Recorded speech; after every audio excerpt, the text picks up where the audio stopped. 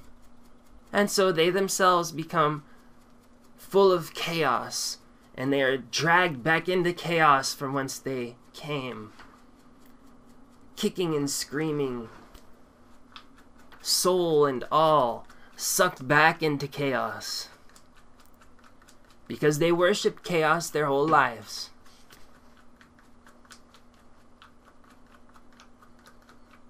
There's a reason why the ancients referred to chaos as the waters of chaos. The biblical term for the primordial sea was indicative of a primordial sea of chaos.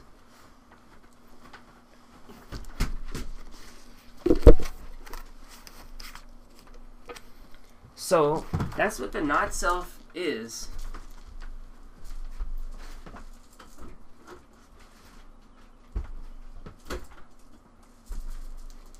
The not self is chaotic.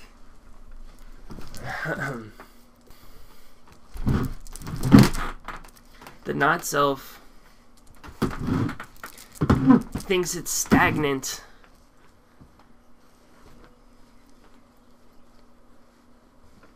When the only permanent thing is God.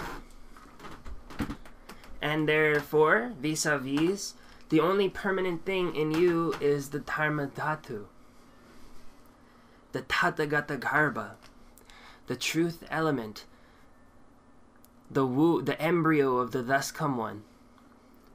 The only true thing, the only permanent thing in you is that thing which is of the nature of God, of Buddha, of the super soul.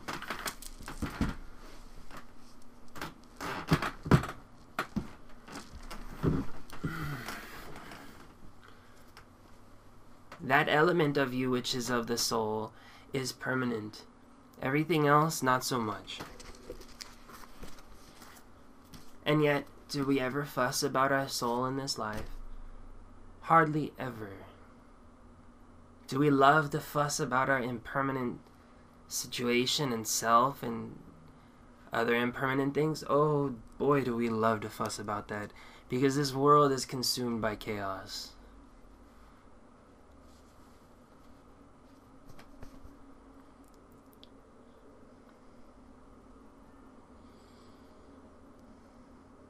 Make of yourself nothing.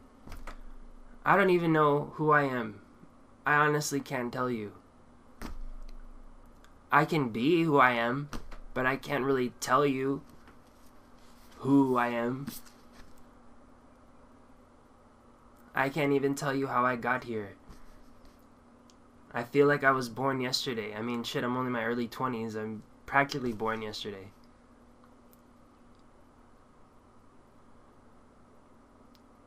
I don't hold on to this, or I try at least my hardest, not to hold on to this clinging to identity. And then what happens is you become filled with self. True self, which is God. God is the true self. That's why he's God. He wouldn't be God if he wasn't the true self. And don't get it twisted. Don't think I mean yourself. I mean the true self, period. He's the original self, the Adi Purusham. Adi Buddha.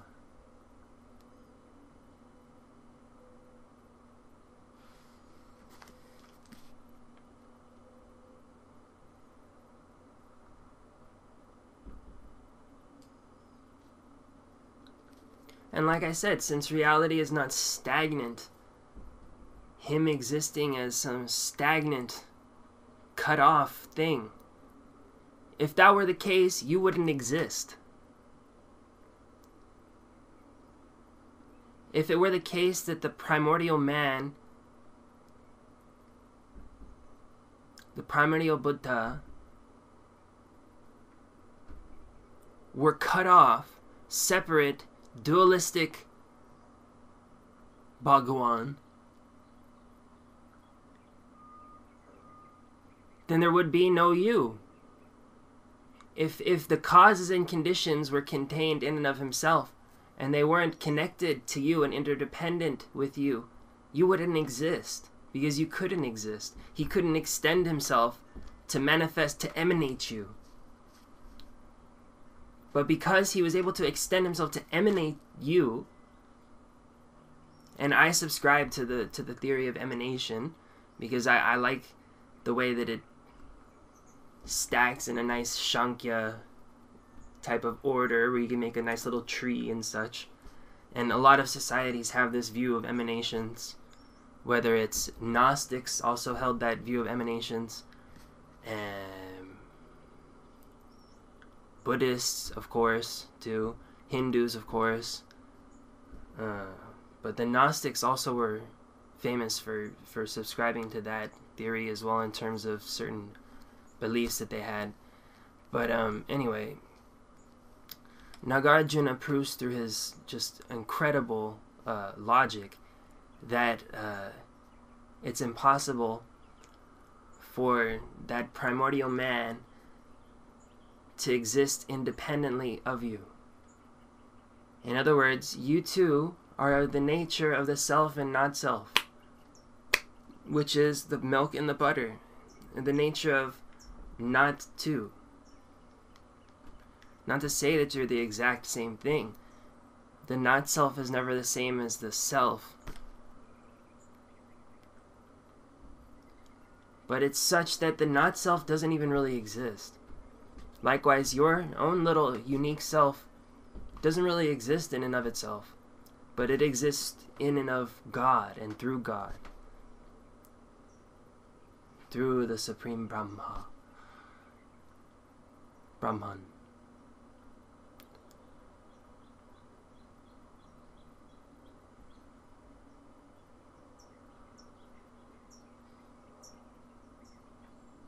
And yet, you're not the same exact thing as that. It's complicated.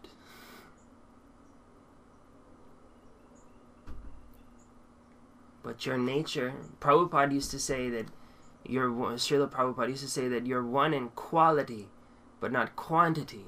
And that makes sense, I guess, in a sense. I mean, I wouldn't be so conclusive as to the quantity, but you can be sure that that type of infinite power, which must have surely been the source of everything in this universe, can never be the same as any one of the parts.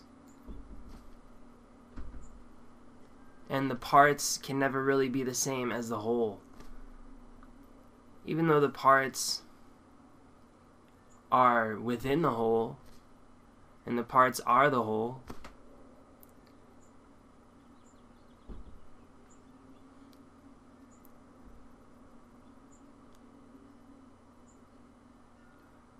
and yet that Adi Buddha is within you. Yet that God is within your heart, literally. That's how close he is. So it's almost like you are coming so close, constantly coming closer and closer and closer, but never touching.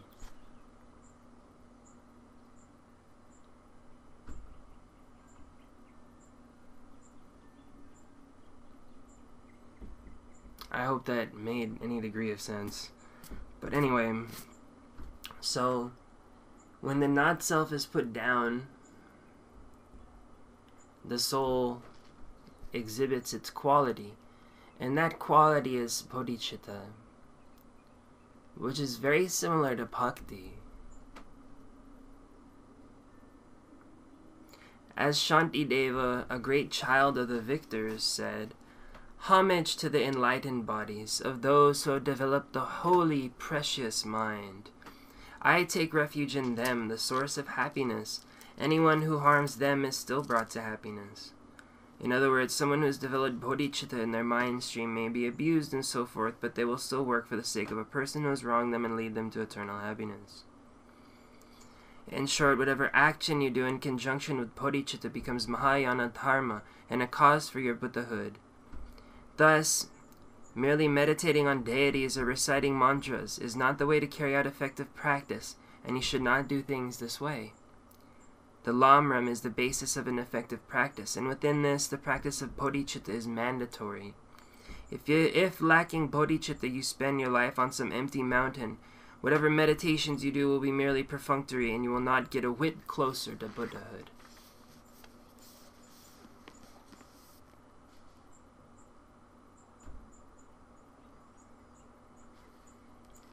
Bodhicitta is the path of devotional service.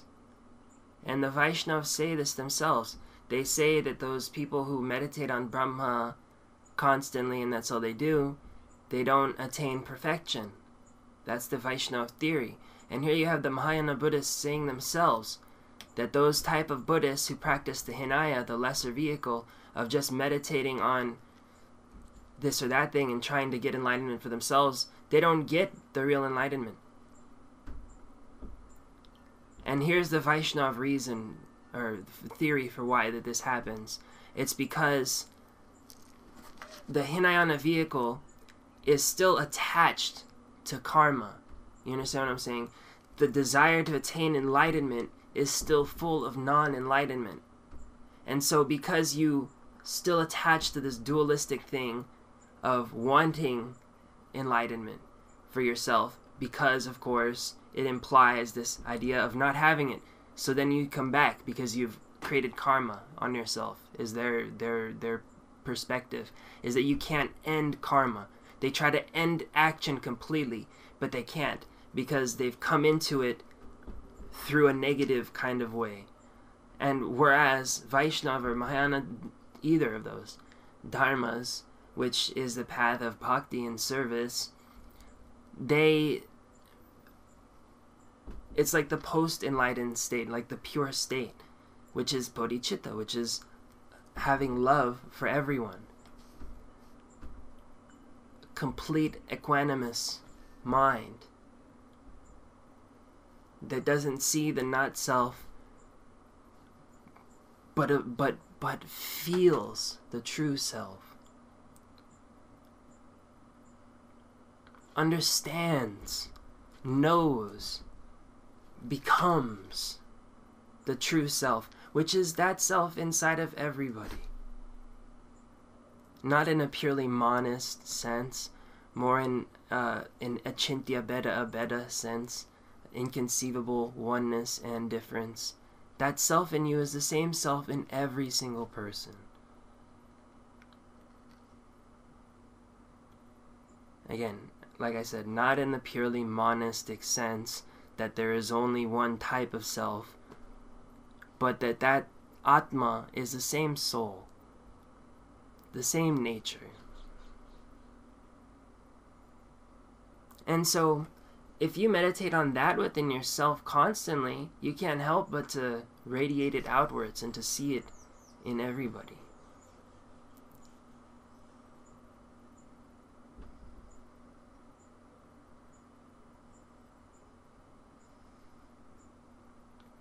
And that's beyond just striving to attain nirvana.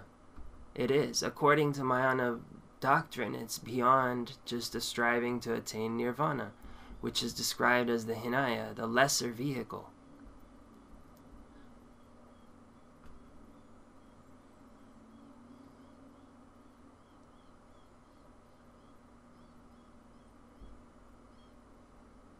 It is the path of pure love. And as such, only that transcends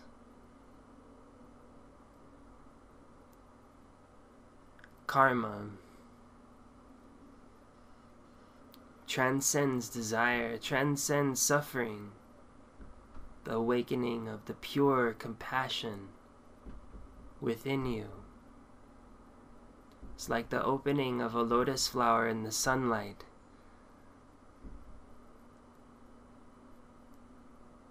but the sun is coming from within, and it's shining around and here and there and on all sides. And that sunlight is the living God. Not a dead God which exists fictionally in some story or some cloud somewhere, but a living God which is in your heart, and also up there in some cloud and in some story. The reality is so much more than just, this is my name, this is my form, this is my life, and this is my car, and my this and my that. Me, me, me, me, me.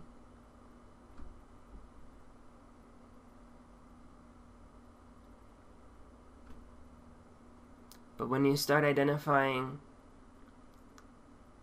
with that source inside of you, then you start to become absorbed into it, and your identity partakes of the nature of eternity.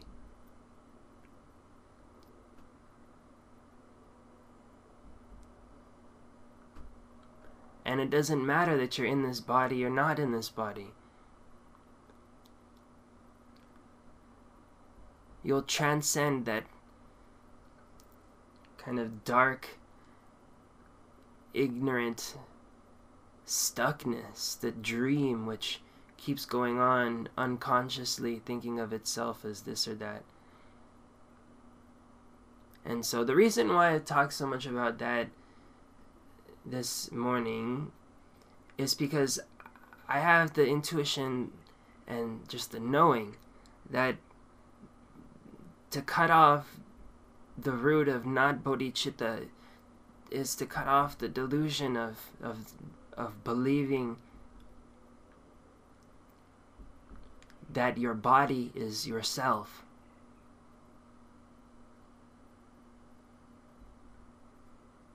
Because if you believe in the delusion that your body is yourself, then of course that other body over there is that other self over there, and we see things all in relation to this temporary world here, and its culture, and its beliefs, and its prejudices, and it's this, and it's that.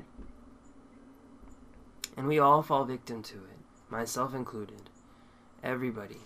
It's so easy to get caught in the matrix, quote unquote. Which is not some kind of far off or,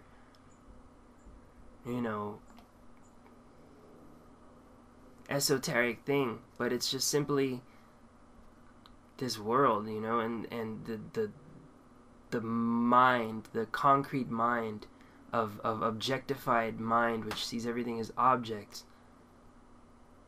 That's actually what a matrix is. If you look it up, I've done this. The matrix was heavily influenced by Plato's theory of the simulacrum. And if you know anything about art, a simulacrum is a copy of an art, of a painting or something like that. If you make a copy of a statue, you can say that that's a simulacrum of the statue. So what we have here in this world is a simulacrum of the absolute reality. And this is actually what Gaudiya Vaishnava Krishnaism teaches, that this earth is a simulacrum of Vrindavan, of the spiritual abode, as above, so below. And the Kabbalah teaches that the Malkut, which is this earthly kingdom, is a reflection of the Keter, which is the godly kingdom. It's a simulacrum of that. And what is a simulacrum? It's an objectification.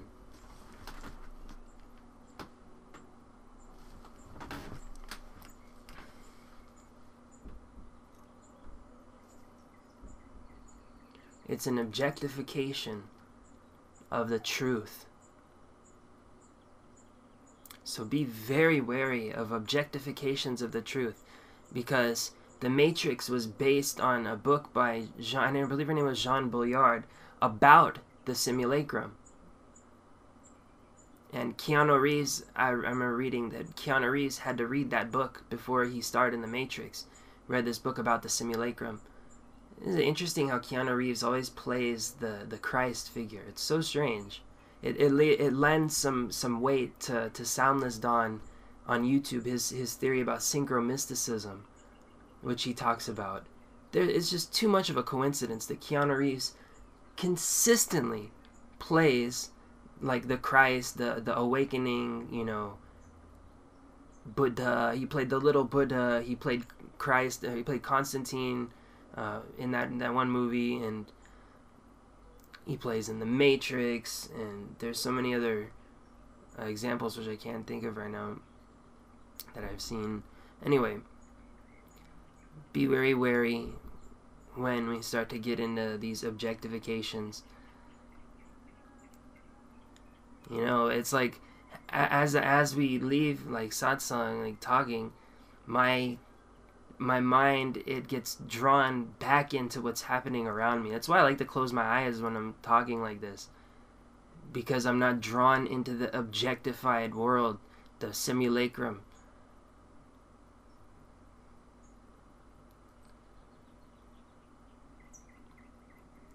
But afterwards, I always get drawn back into this or that objectified thing because someone's talking to me, or because I have to do this, or because I just lose my focus generally.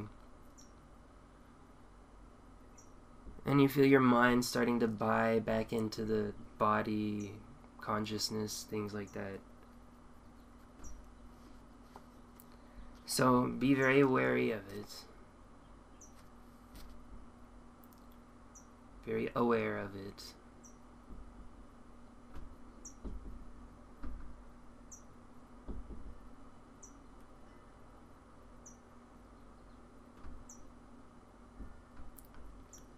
When you see yourself start to believe in this, you feel the twang of the hamkara. Tell yourself, no self, no self, no self. And then you'll be filled with self. Because your self is not that ahamkar, and yet it is. It's like the milk and the butter again. When you're lost in it, it becomes the self, and when you churn your way out of it, the butter is drawn out from it. But the butter can be put back into the milk, and again, that speaks of the dynamic nature of reality and not the stagnant nature, which is another good thing I hope that we could get across in this talk. It's very important. After all of my studying different esoteric philosophies and things, that's such a crucial and important part of the nature of the way that things work that I've realized is the dynamic nature of things. How that they are all interconnected, how that reality is instantaneous, and I don't think that it would have really made sense in my head if I hadn't seen the Torus models. If you guys don't know what I'm talking about when I'm saying Torus all the times, go look up Nassim Harameyn's video on my channel. Just type in NASSIM on my search in my YouTube channel and watch those videos. He will change the way that you look at reality forever. After I watched those 8-hour presentations twice, it was never the same again. I could just see the dynamic movement happening. How everything was flowing within everything else. Like the Ganges River, flowing consciousness, flowing energy. And it said that the Ganga descends out of the celestial mountain, the celestial ocean, which surrounds the universe, which actually, coincidentally, the Greeks also believed in a world ocean which surrounded the universe. It was called Oceanus. It was the god Oceanus, which was a world ocean which surrounded the universe. And the causal ocean is what the Hindus believe in, which surrounds the universe, the causal ocean. So like that flowing through from spheres within the periphery, and then radiating out and flowing in and out and in and out. Everything is flowing within everything else. So I guess that's also another part of seeing Bodhicitta, developing Bodhicitta. Because you become not attached to this or that thing, but see everything as a reflection of the archetypal reality. Because if everything is flowing through everything else, that means that the archetypal reality is connected to this world.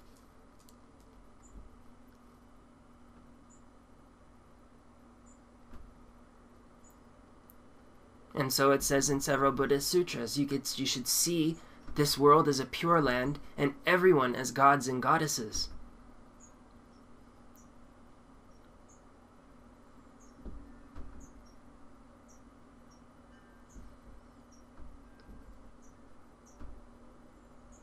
I've been to certain places, temples and things, which feel like pure lands, you know?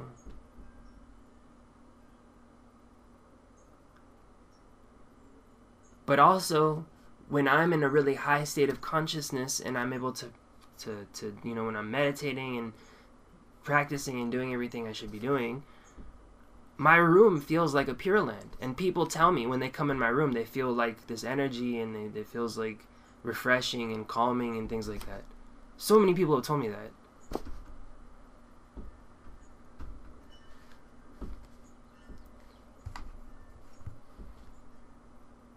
And that's because everything is connected to everything else.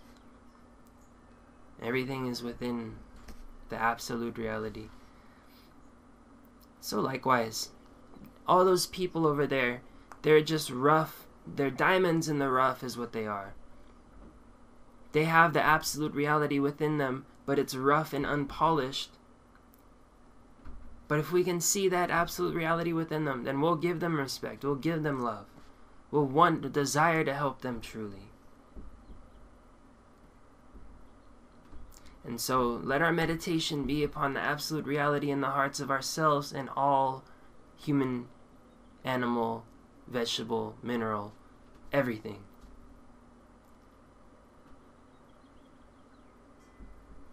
Amen.